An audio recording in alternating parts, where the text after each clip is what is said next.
la Constitution de la République, outil ou arme dans la lutte pacifique du peuple haïtien. Un point capital doit être souligné d'entrée de jeu. C'est qu'en 86-87, les voix populaires se sont fait entendre à propos de l'élaboration de la loi mère. Et cela crée peut-être, avec les autres constitutions, une différence évidente. La loi fondamentale est certes, aujourd'hui, thème de réflexion, de débat, d'étude, de recherche entre spécialistes éminents, constitutionnalistes, juristes, politologues, spécialistes en droit comparé, criminologues et autres exégètes hautement qualifiés. C'est tant mieux pour l'intelligence de tous. Mais cette préoccupation professionnelle d'analyse et de synthèse, ce souci de glose savante qu'ont les docteurs de la loi, occulte peut-être un autre fait central.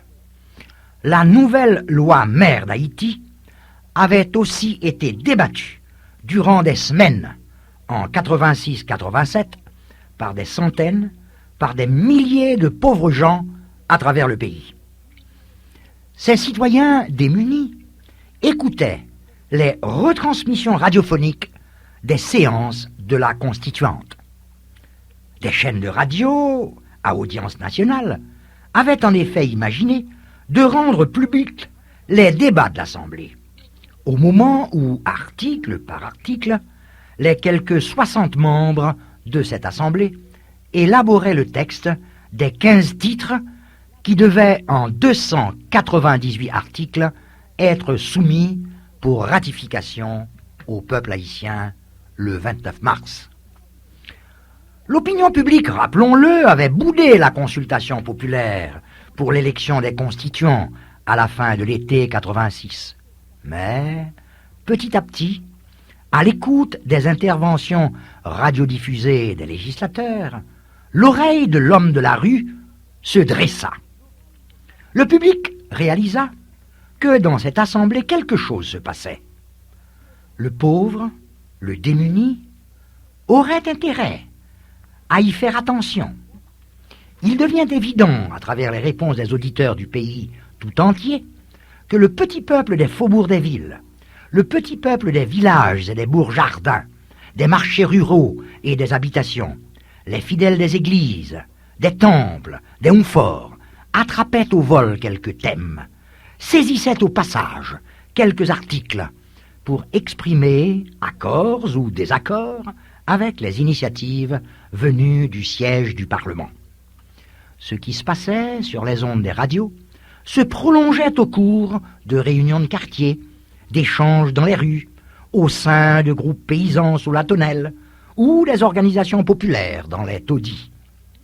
Pour la première fois dans notre histoire, un débat national était engagé qui s'amplifia de jour en jour jusqu'au 29 mars 1987.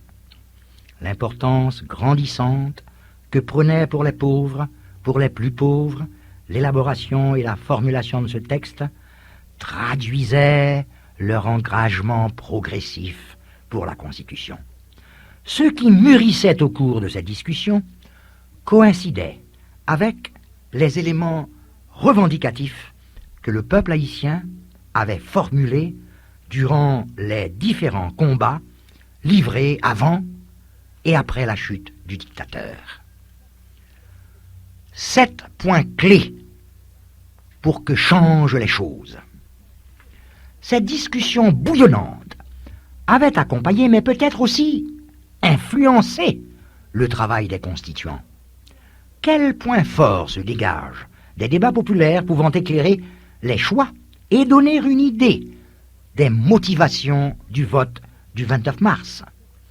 Relevons 7 points, pour la commodité de l'exposé, mais aussi peut-être comme un clin d'œil furtif à un aspect non négligeable du merveilleux haïtien, le chiffre 7.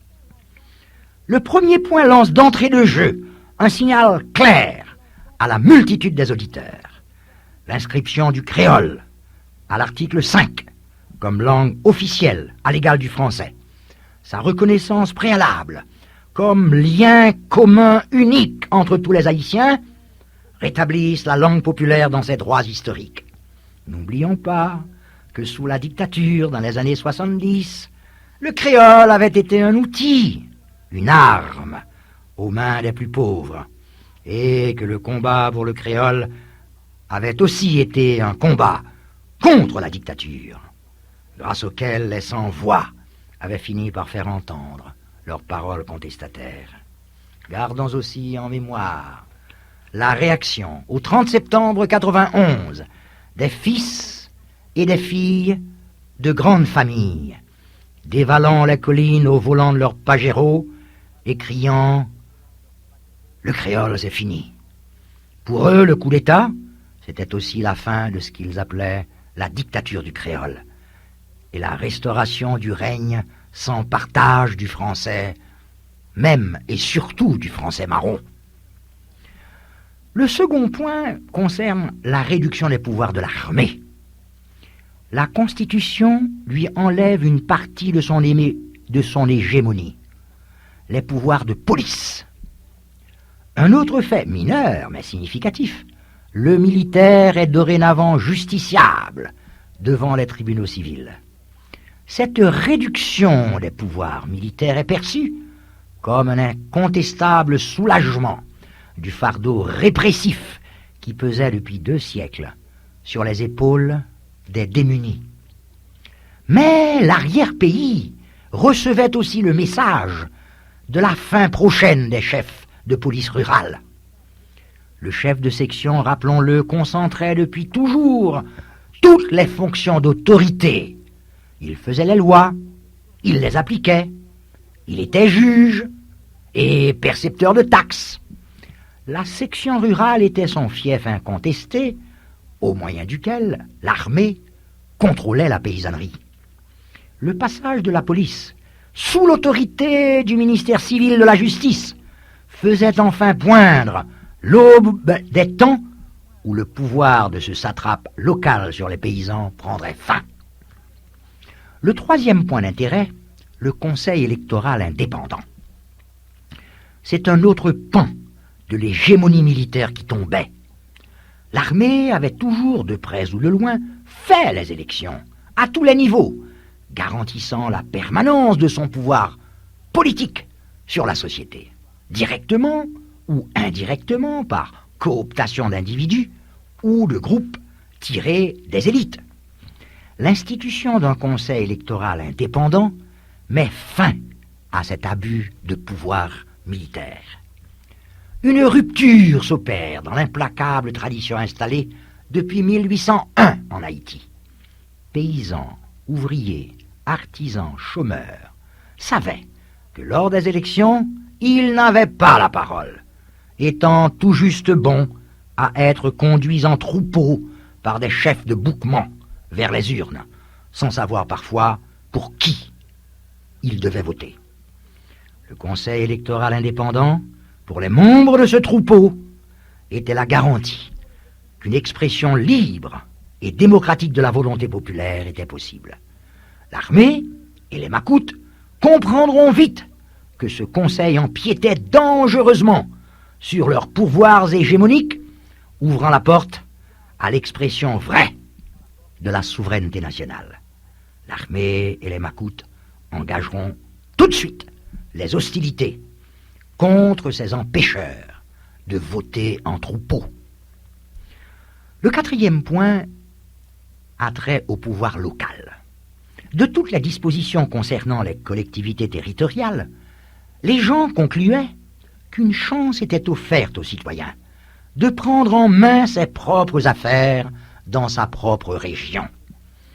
Ce sentiment s'exprimait particulièrement à la campagne pour renforcer l'accord sur la séparation de la police et de l'armée, l'élimination du chef de section, l'accès aux collectivités territoriales donnait aux paysans pouvoir sur son habitation, pouvoir dans sa section rurale. Certes, les dispositions constitutionnelles sur les collectivités territoriales semblait confuse, complexe.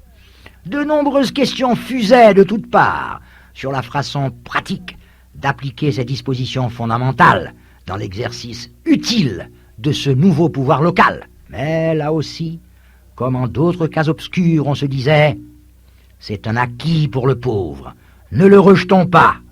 Nous verrons ensuite, nous verrons en route comment nous en servir. »